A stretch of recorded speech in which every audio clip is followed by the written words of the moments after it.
Hello YouTube and welcome back to my channel. I'm Logan Albright and I want to talk to you today about some books that I've acquired.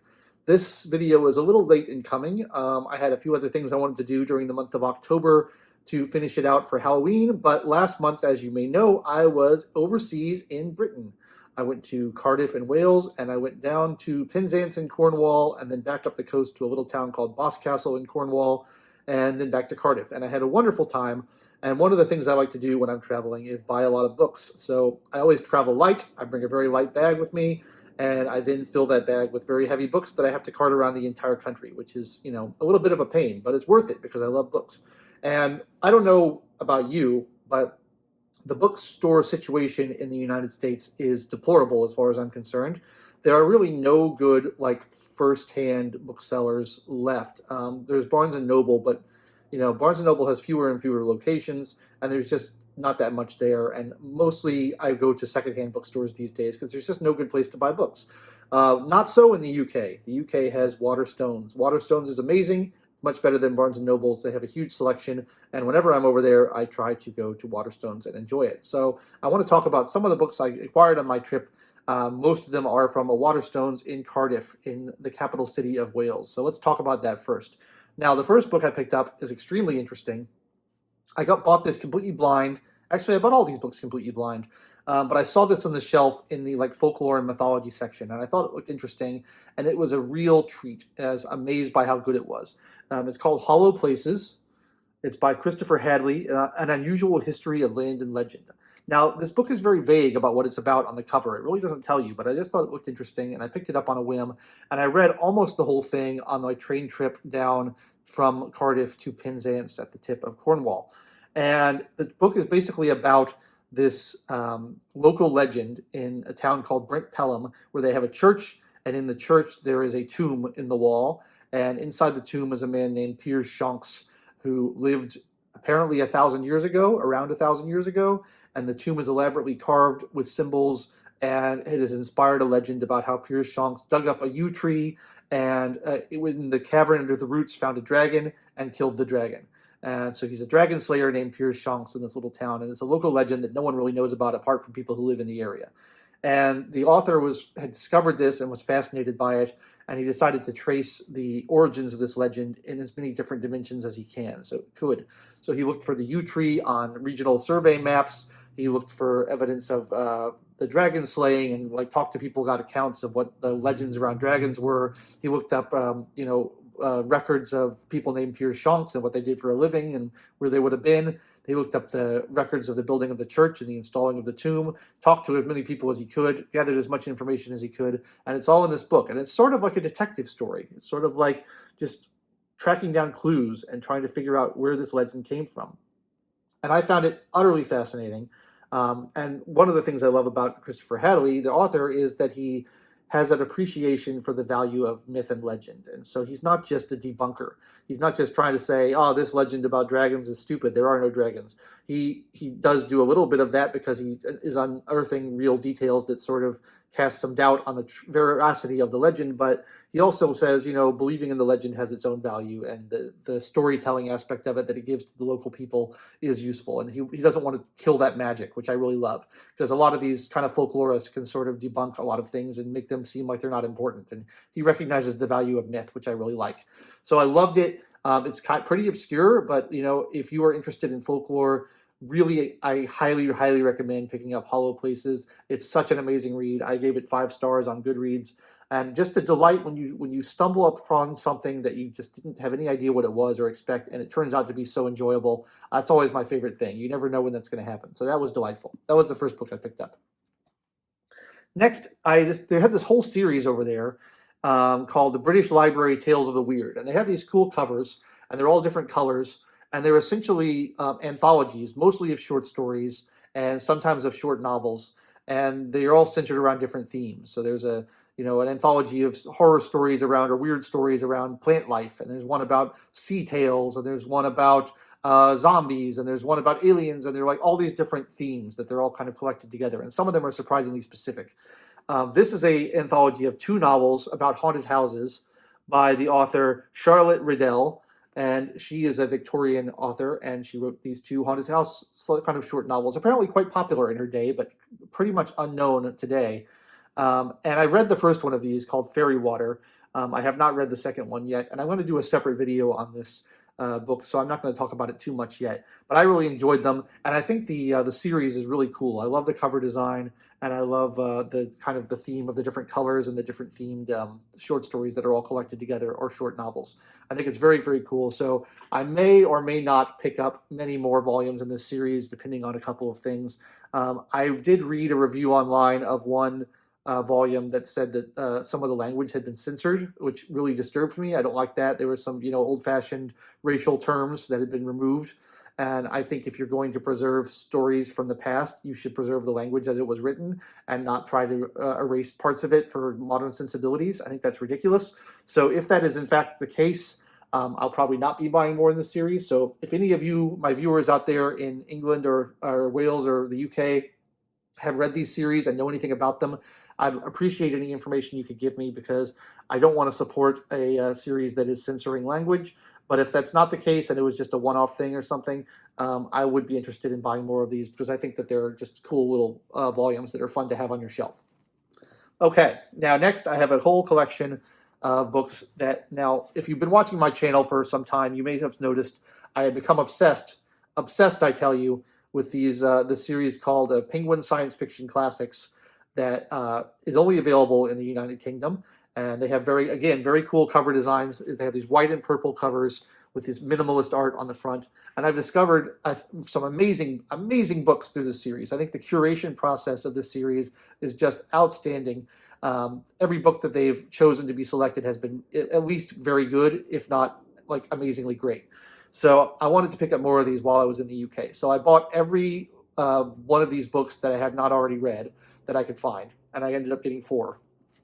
And the ones I got were We by Yevgeny Zamyatin, and I knew about this book when I studied Russian in college. It's a science fiction dystopia, anti-totalitarian book from the Soviet Union.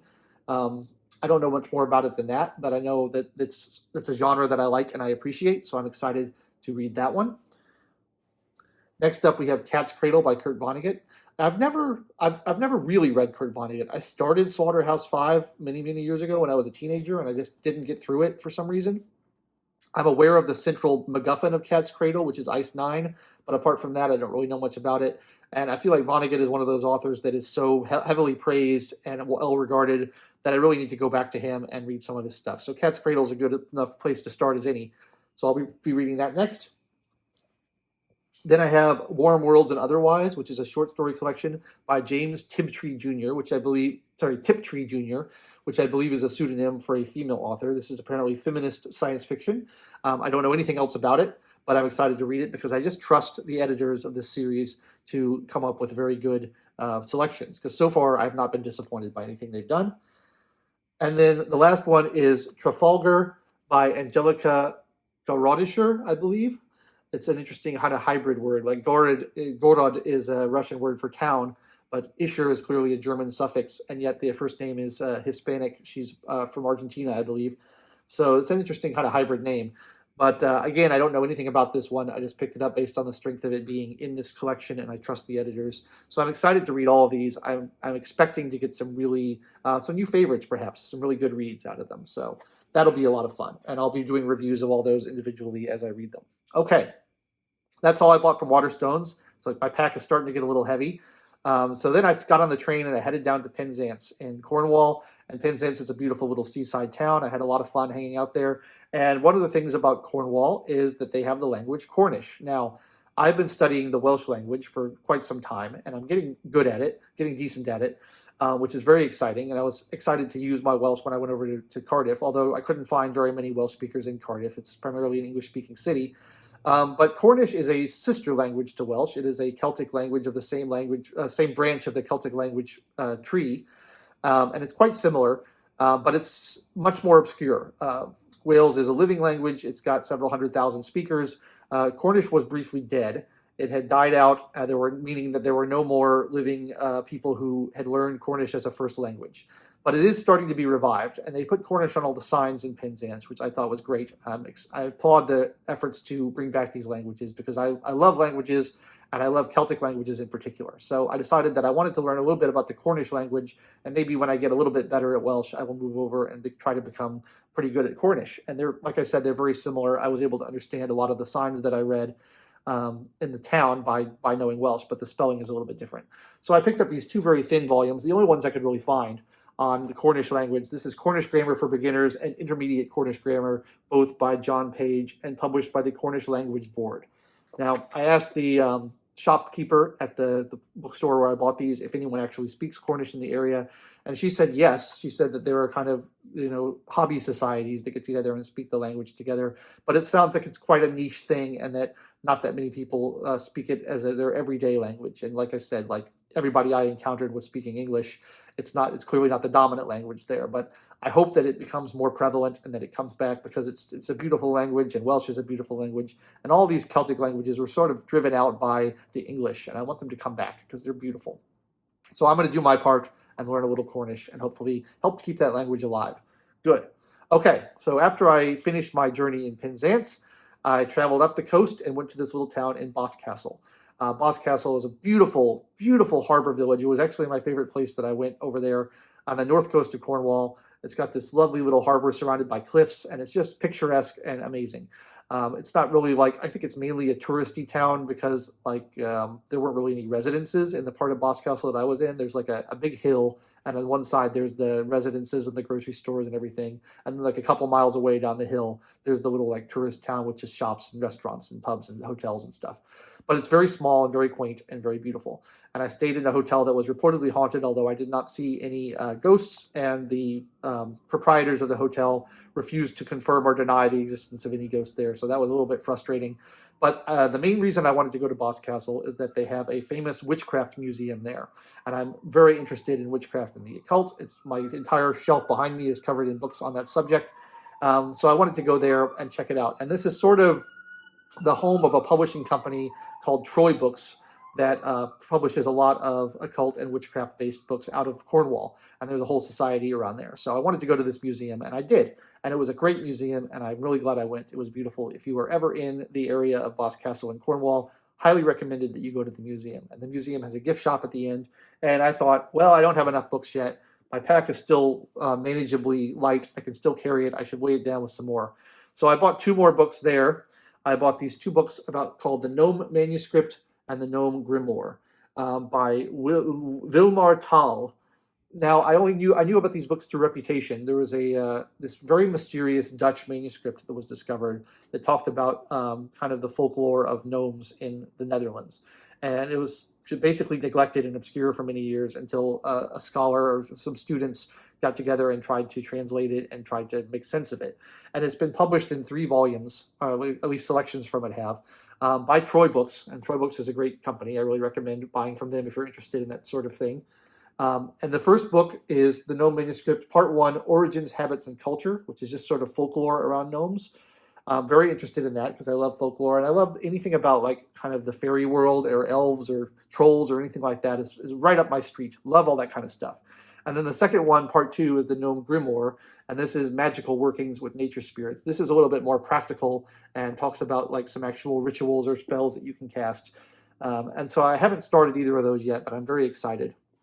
They have a third part, which has been published, but they did not have it at the gift shop in Boscastle. So if I get through these 2 and enjoy them, I may well order the third one from Trove Books directly and read that as well. But I'm excited to get through all those. So I have lots and lots. Oh, there all the books go. I have lots and lots of reading to do, but I just had such a wonderful time in the UK. I always love spending time over in that part of the world, and I love picking up books that I can't get in the United States. So that's what I like to do, and I'm hopefully going to do it again next year and every year for the rest of my life because that would be fun. We'll see what happens. But those are some of the books I have upcoming to read. I will do some, not all, but some of them will be the subject of individual reviews as I read them. I haven't decided if I want to do the 2 short novels by Charlotte Riddle, if I want to do those as one video or as 2 separate videos. We'll just see how it goes. But I'd be interested to know from you in the comments what you want to see from me, if you've read any of these books, if you have opinions, and we'll take it from there. And I've got a lot of content planned for you guys over the next month or two, so it's going to be exciting and we're going to have a good time. Thank you so much for watching the video. If you enjoyed it, please like the video, subscribe to the channel, click the bell for notifications, and leave a comment down below. It always helps me out a lot. Most of my viewers are not subscribed, so it'd be nice if more people would subscribe. Until next time, I've been your host, Logan Albright, and I'll catch you later.